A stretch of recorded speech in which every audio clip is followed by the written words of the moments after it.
Walter had been a soldier for 20 years. He had fought in cold rain, in burning heat, and in mud so deep it swallowed a man to his knees. He had carried wounded men off battlefields on his back. He had stood his ground when others ran. He had never once turned away from a fight. But none of that mattered now. He walked alone down a dirt road with nothing but an old pack on his back and the clothes on his body. His sword was gone. His armor was gone. His rank, his name, his place in the world, all of it was gone. Taken from him in a single morning, in front of every man he had ever served beside. The accusation had come from Captain Harold. A young officer, ambitious and cold, who had decided that Walter stood in the way of his rise. Harold had told the king that Walter had abandoned his post during the Eastern skirmish. That he had hidden while his unit was attacked. That he was a coward who deserved nothing but exile. It was a lie. Every word of it. Walter had not hidden. He had pulled 3 soldiers out of a burning supply building while the fighting was happening around him. He had burns on his left hand to prove it. But Harold had the king's ear, and Walter had no powerful friends, and by the time the morning was over, the verdict had already been decided. The guards had taken his sword from his belt in front of everyone. They had removed the badge from his chest. The king had not even looked at him while it was happening. Walter had walked out of the gates of the city without saying a word. That had been 11 days ago. Now he moved through the borderlands, the wild stretch of land between the kingdom and the mountains where no towns existed and no roads were kept. The trees here were old and thick. The ground was uneven and covered in roots and loose stone. Strange birds called out from high branches, and sometimes, at night, Walter heard things moving in the dark that he could not see. He was not afraid of the dark. He was too tired to be afraid of anything. His food had run out 2 days ago. He had found a small stream and drank from it, and he had eaten some berries that he was fairly sure were not poisonous, but that was all. His legs ached. His shoulders ached. The burn on his left hand had healed badly and the skin was tight and uncomfortable. He kept walking because stopping felt like giving up, and Walter was not yet ready to give up. On the 11th day, the land began to change. The trees thinned out and the ground rose sharply. Rocky cliffs appeared ahead of him, pale gray stone rising up against the gray sky. The wind came down from the high ground, cold and sharp. Walter pulled his coat tighter and kept moving. He was looking for shelter. A cave, an overhang, anything to block the wind so he could rest for a few hours. He moved along the base of the cliffs slowly, one hand trailing against the rock face. Then he stopped. There was a smell in the air. Something warm and animal, like a large dog or a horse, but different. Stronger. He stood still and let his soldier's instincts work. He listened. He looked. Then he saw it. Set back into the cliff face was a wide, shallow opening in the rock, almost hidden by a shelf of stone above it and a tangle of dead brush in front. Walter would have walked right past it if the wind had not shifted and carried that warm smell directly to him. He moved carefully to the side and looked in without stepping forward. Inside the opening, in a hollow that was perhaps the size of a large room, a creature lay curled around a cluster of objects on the ground. Walter blinked and looked more carefully. The creature was large. Longer than 2 horses placed end to end, with a body covered in dark green scales that caught no light at all. Its head was broad and flat, resting on the ground, with 2 closed eyes the size of Walter's fists. Its tail wrapped around in a long slow curve behind it. And around its body, pressed close to its belly and sides, were smaller versions of the same creature. Much smaller. Some were no bigger than a large cat. They were sleeping, breathing in slow little movements, their tiny sides rising and falling. Hatchlings. Walter stood very still. He had heard of such creatures. Everyone had. They lived in the high rocks and the deep wilderness, and most people who got close to them did not walk away. They were not evil creatures, the old story said, but they were fiercely protective and unpredictably dangerous. The mother opened one eye. Walter did not move. He did not reach for the knife at his belt. He did not step back. He simply stood there, still as stone, and looked at her. The eye was gold.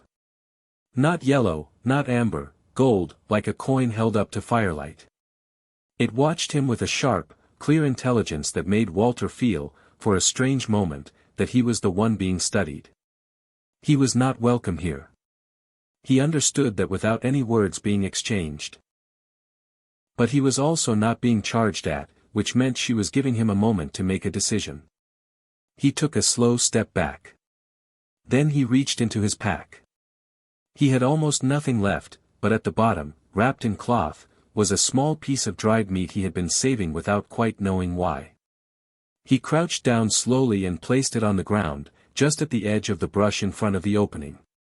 Then he straightened up and stepped back again. The golden eye followed every movement. Walter looked at her one more time. At the hatchling sleeping against her. At the way she held herself over them even while lying still, like the position of her body was itself a wall. He knew what that was. He had seen it before, in people. The way a person looks when they are protecting something they would die for. He turned and walked away from the cliffs. He did not know why he had left the food. He had almost nothing, and a piece of dried meat was not nothing when a man had not eaten in 2 days. But something about standing there in front of that creature and her hatchlings had moved something in him that he could not name. He found a sheltered spot between 2 large rocks a good distance from the nest and sat down with his back against the stone. The wind moved through the trees below. The sky above the cliffs was going dark. Walter closed his eyes. For the first time in 11 days, he did not feel like the worst thing in the world. The storm came without much warning.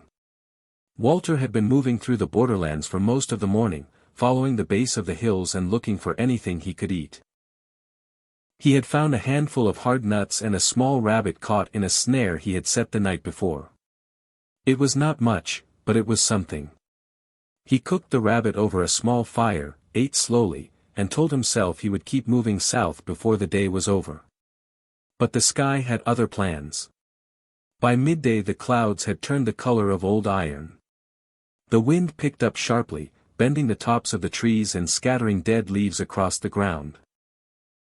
Walter read the sky the way soldiers learn to, and what he read was not good. This was not a passing shower.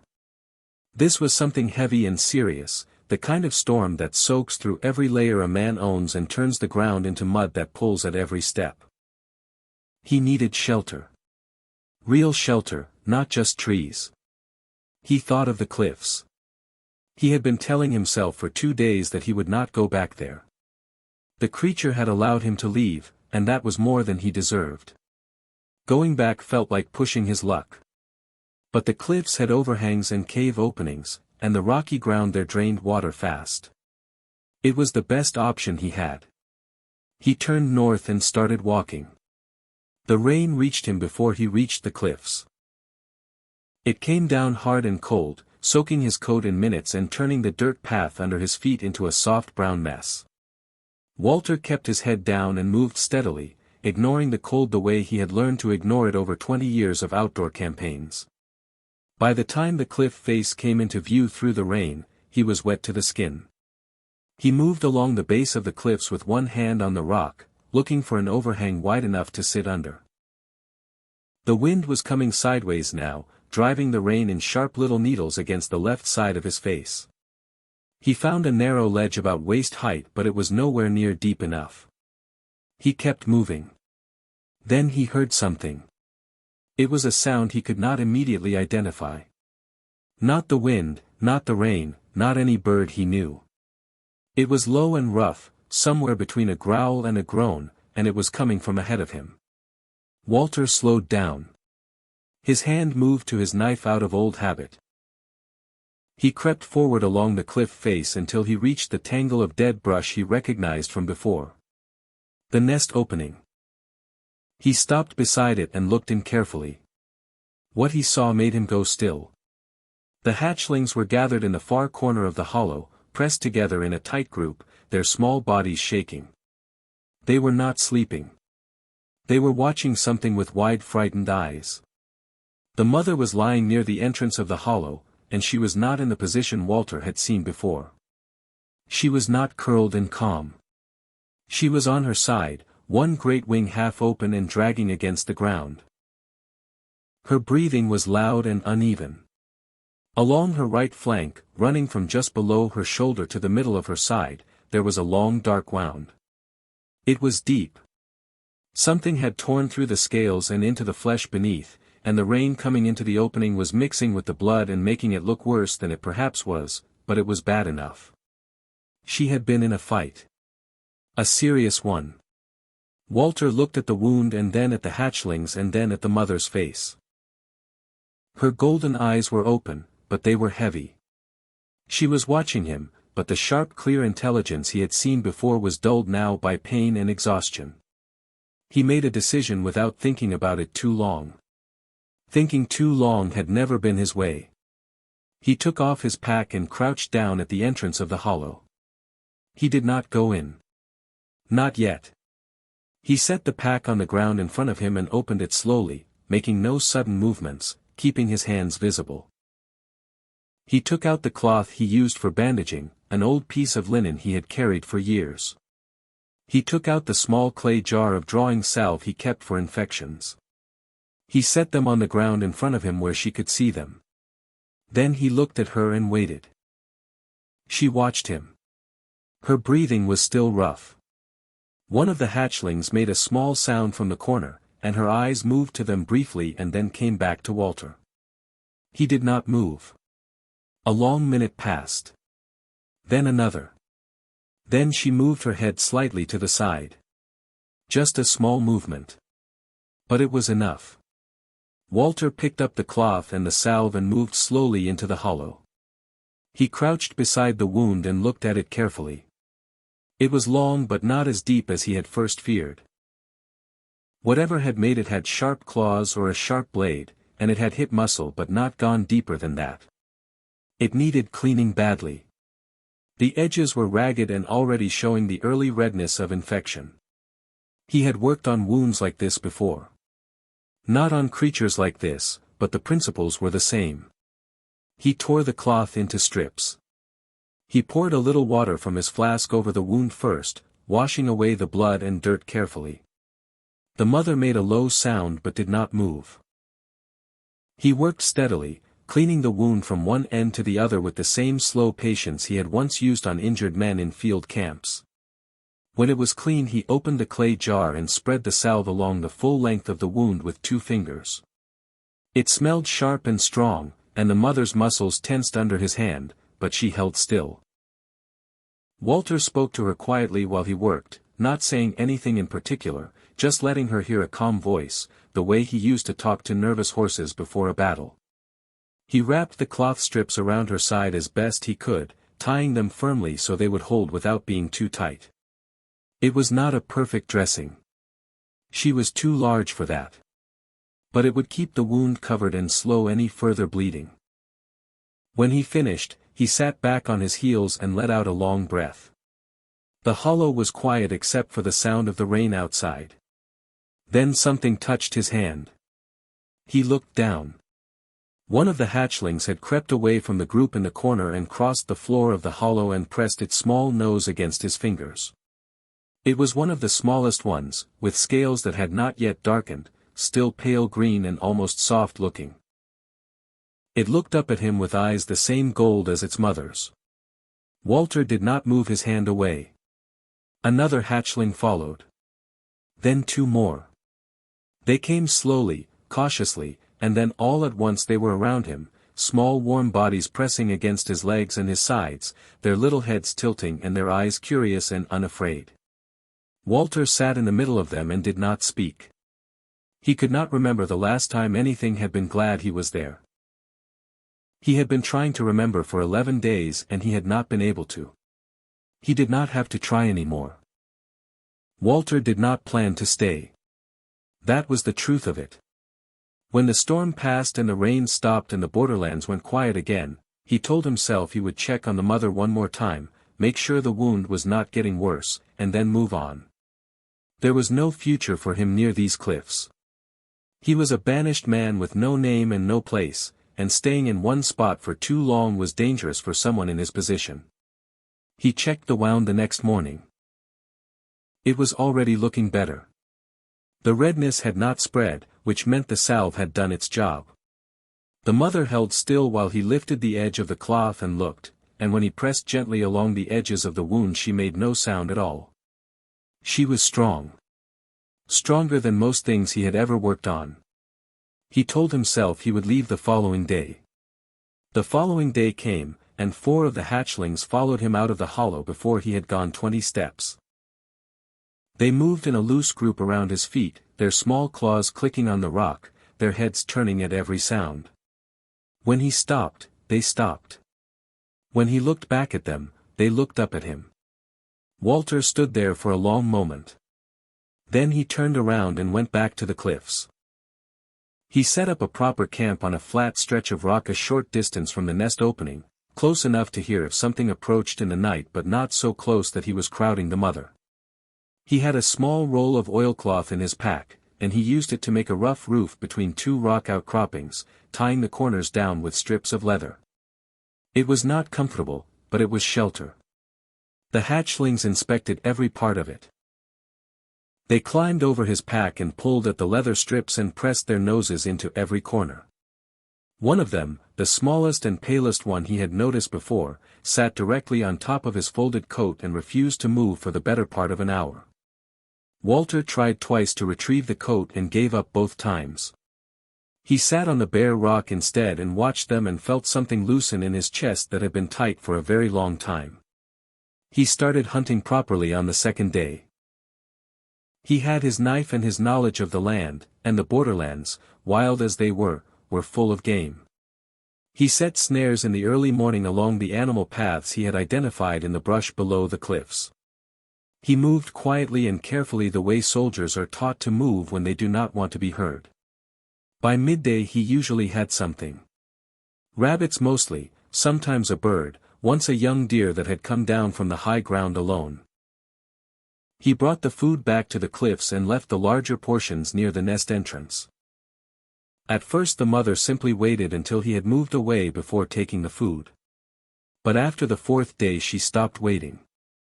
She would watch him set the food down and then reach forward and take it while he was still there, her great head moving with a slow careful precision that told him she knew exactly how large she was and was choosing not to make him nervous about it. Walter appreciated that. It took a certain kind of intelligence to understand how you appear to others. The hatchlings ate well. They grew noticeably in those first 2 weeks, their scales darkening from pale green to a deeper color, their legs getting steadier under them. They played constantly, chasing each other across the rocks and tumbling and making short sharp sounds that Walter eventually understood were something close to laughter. They played with him too. It started when one of the medium-sized ones found a smooth round stone and dropped it at Walter's feet.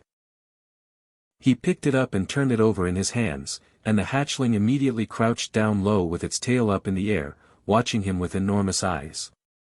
Walter understood the posture. He had seen dogs do the same thing. He threw the stone gently across the flat rock. The hatchling exploded after it, scrambled to pick it up, and brought it back and dropped it at his feet again. They did this for a long time. After that, the hatchlings brought him things constantly. A piece of dark wood worn smooth by water. A curved bit of bone. A bright shard of something glassy and orange that caught the light beautifully. A flat gray stone with a stripe of white running across it perfectly straight as if someone had drawn it. Walter kept every one of these things. He did not know why. He just did not want to throw them away. He started to give the hatchlings names in his mind. Not formal names, just small private ones he used when he thought about each one. The smallest pale one he called Pip. The largest and boldest one, the one who always reached the food first and always climbed the highest on the rocks, he called Drum. There was a quick nervous one who startled easily but recovered just as fast that he called Skip. The others got names too, one by one, as their personalities became clear to him. The mother he did not name. She did not feel like something that needed a name from him. She already knew who she was. Her wound healed cleanly. By the end of the second week the cloth bandaging had fallen away on its own, and the skin beneath had closed into a long pale scar across her dark scales. She moved more easily. She began leaving the hollow for longer periods, circling the cliffs in long slow flights that Walter would stop and watch, shading his eyes against the sky. She always came back. And every time she returned, she would look at Walter first before going to her hatchlings. He noticed this but did not think too hard about what it meant. He thought about the kingdom soldiers more than he let himself show. He had seen distant movement twice in the valley below the cliffs. Once a flash of metal in the sunlight that could have been armor.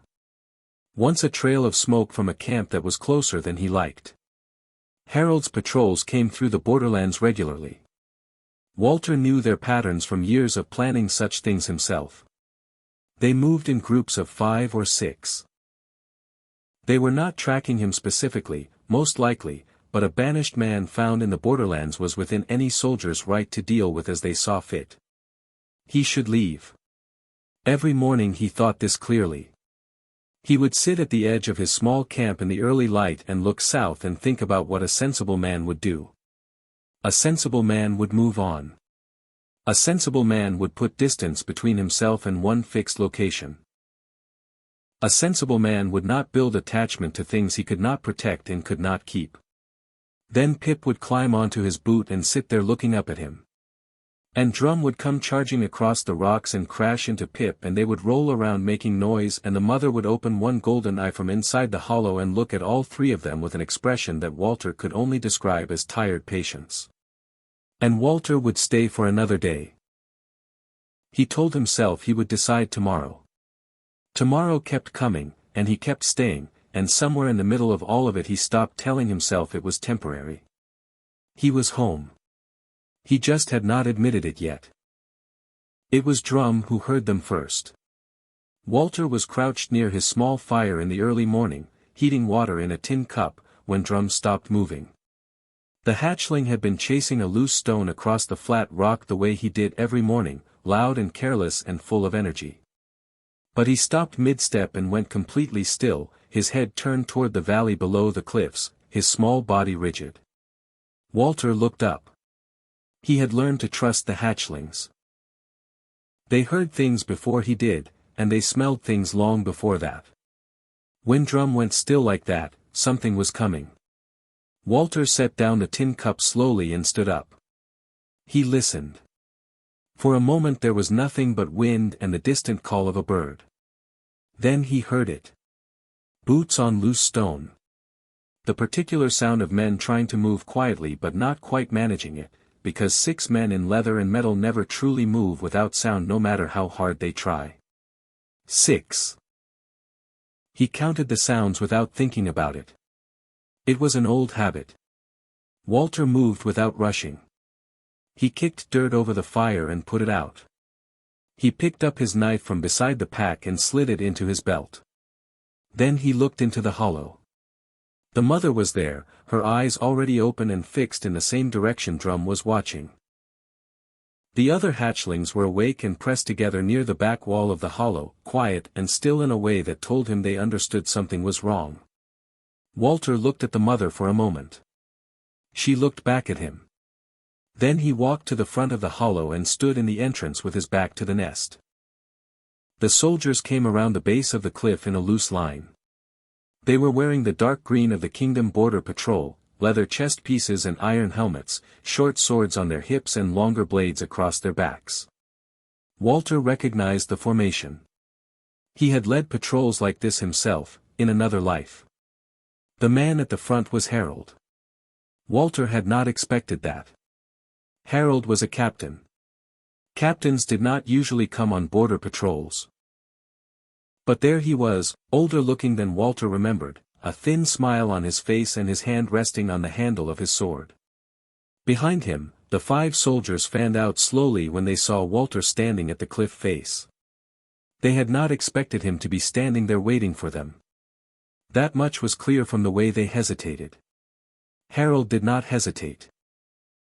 He stopped about 15 steps away and looked at Walter with the comfortable expression of a man who has already decided how something is going to end. "Banished men don't get to live in the king's borderlands," Harold said. "You know that." Walter said nothing. Harold's eyes moved past him to the hollow. Walter saw the moment he registered the hatchlings inside, because the thin smile changed into something else. Something sharper and more interested. "We heard there were creatures in this area," Harold said. "Young ones. Those will fetch a good price from the right buyer." Walter still said nothing. Harold looked back at him. "Step aside, Walter." "No," Walter said. It was the first word he had spoken to another human being in weeks, and it came out very calm and very flat, and Harold's expression shifted slightly when he heard it. "Kill him," Harold said. 2 soldiers came forward fast. Walter moved to meet them before they expected it, because men who are told to kill someone who is standing still always assume the standing still will continue. He drove his elbow into the first man's jaw before the sword was fully drawn and felt the crack of it connect properly. The man went sideways and down. Walter caught the falling sword by the handle before it hit the ground and turned to meet the second soldier. The second one was more careful. He came in low and steady, and Walter gave ground to draw him forward, then stepped inside the reach of the blade and put his knee hard into the man's midsection. When the soldier folded forward, Walter brought the handle of the sword down across the back of his helmet. The man dropped. 2 down. The remaining 3 soldiers came together this time, and Harold stood back and watched. Walter fought them hard. He was older than all 3 and had not eaten as well as a soldier should eat, and it showed after the first minute. He took a cut across his left forearm that burned immediately and deeply. He took a blow from a sword handle against his right shoulder that made that arm slow and heavy. He kept moving, kept using the rock face behind him to limit how many of them could come at him at once, kept fighting the way he had fought for 20 years, with patience and economy and no wasted movement. He put a third man down with a blade across the thigh, deep enough to end the fight for that man. Then Harold stepped forward. Harold was good. Walter had known that. A man did not rise to captain on lies alone, he had to be able to fight. Harold came in fast and precise, and Walter was tired now and his right arm was slow, and the cut on his left forearm was making his grip uncertain. Harold's blade found him twice. Once across the side, below the ribs. Once across the upper chest, not deep but wide. Walter felt both of them as heat first and pain second, the way serious wounds always arrive. He stayed on his feet. He put himself back in the entrance of the hollow and held his ground there, breathing hard, one arm barely working and blood coming freely from his side. Harold looked at him with something that might have been reluctant respect and moved forward to finish it. Walter took Harold's next strike on his forearm instead of letting it reach the hollow behind him. The force of it drove him down to one knee. Harold raised his sword. Then the sound came. It started low, below hearing almost, a vibration in the rock and the air that Walter felt in his teeth and his chest before he actually heard it. Then it became a sound, enormous and ancient and furious, and the shadow that fell over all of them was large enough to block the morning sky entirely. The mother hit the ground between Walter and Harold like a stone dropped from a great height. The impact cracked the rock beneath her and sent Harold stumbling back 3 steps. Her wings spread wide on both sides, filling the space between the cliff walls completely. Her neck came down low and her head positioned itself directly in front of Harold's face at a distance of about 4 feet. She made the sound again. Harold and his remaining soldiers ran. They did not look back. They did not say anything. They simply turned and ran as fast as men have ever run across rocky ground. Walter watched them go. Then his legs stopped working. He went down slowly, his back sliding against the cliff face until he was sitting at the entrance of the hollow with his legs out in front of him. The sword was still in his hand. He looked at it for a moment and then set it down on the rock beside him. He was very tired. He could hear the hatchlings behind him, small sounds of distress, movement. He felt Pip press against his side, warm and small and trembling. He put his hand on Pip without thinking about it. The mother lowered her great head and looked at him from very close. Walter looked back at her. "I am all right," he said quietly. He was not all right. He knew that. She probably knew that too. But he had held the entrance. Not one of them had gotten past him. He closed his eyes and leaned his head back against the rock and listened to the borderlands go quiet around him again. The sun went down slowly that evening. Walter sat at the entrance of the hollow with his back against the cliff face and watched the sky change color above the borderlands. It went from pale blue to orange to a deep red that faded at the edges into purple. It was a beautiful sky. The kind of sky that makes a man stop whatever he is doing and simply look. Walter looked. He knew what was happening inside his body. 20 years as a soldier had taught him to read wounds the way other men read maps. The cut across his side was deep, and the bleeding had not stopped the way it should have. He had packed the wound with the last of his cloth and pressed his hand against it, but the cloth was already soaked through. He had made his peace with that somewhere between the fight and the sunset.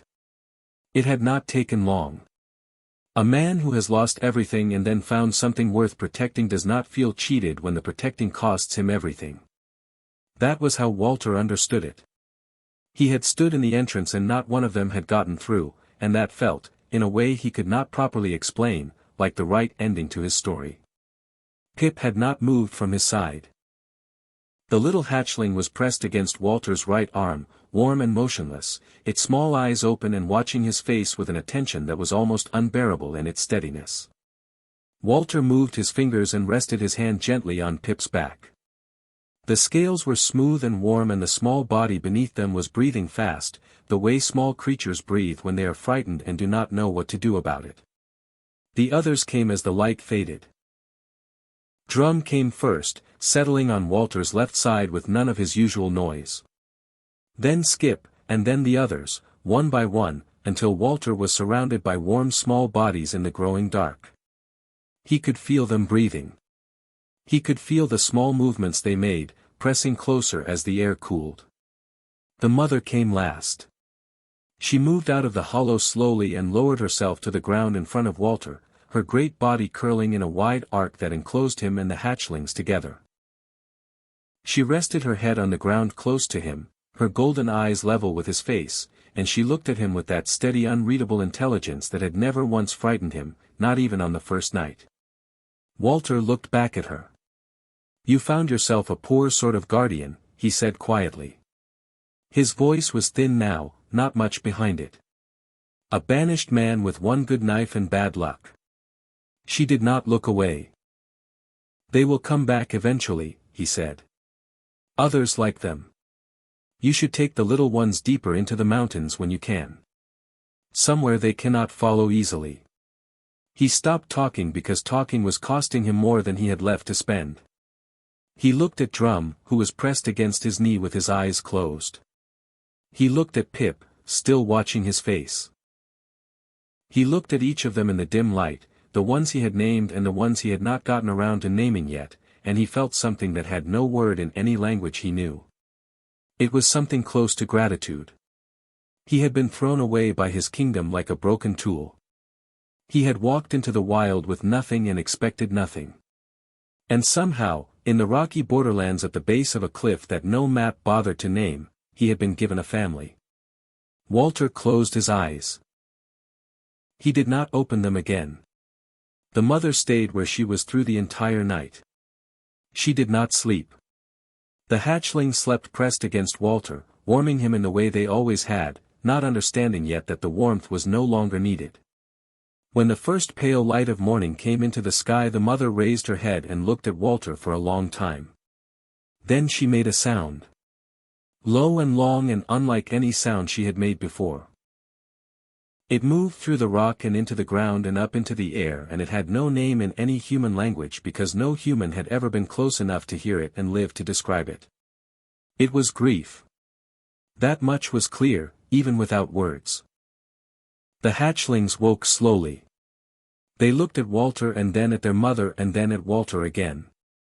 Pip pressed its nose against Walter's hand and stayed there for a while.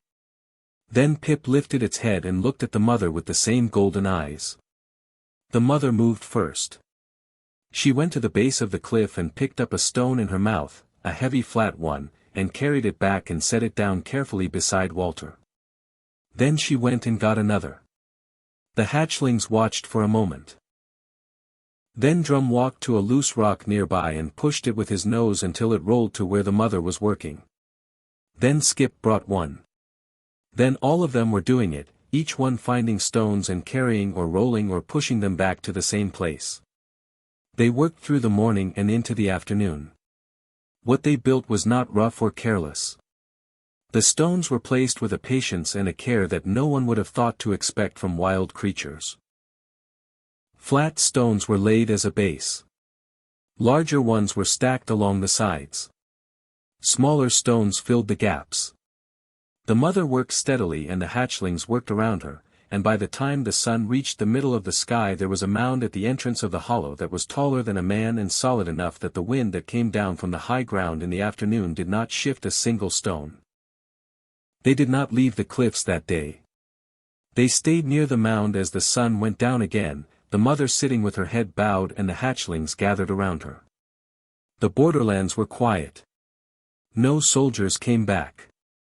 The birds that nested in the high rocks called out their evening sounds and the shadows stretched long across the ground. Time passed the way time does. The hatchlings grew. The seasons turned. The mother led them higher into the mountains as Walter had suggested, deeper into places where no patrol would follow. The little ones who had pressed against a tired banished soldier in the dark grew large and strong, and they had little ones of their own, and those little ones grew in turn.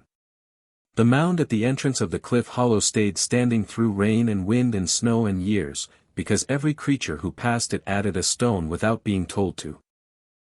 It was simply what was done. It had always been what was done. No one knew where the tradition started. The younger ones only knew that the mound was important. That it marked something important. That the creature beneath it had mattered.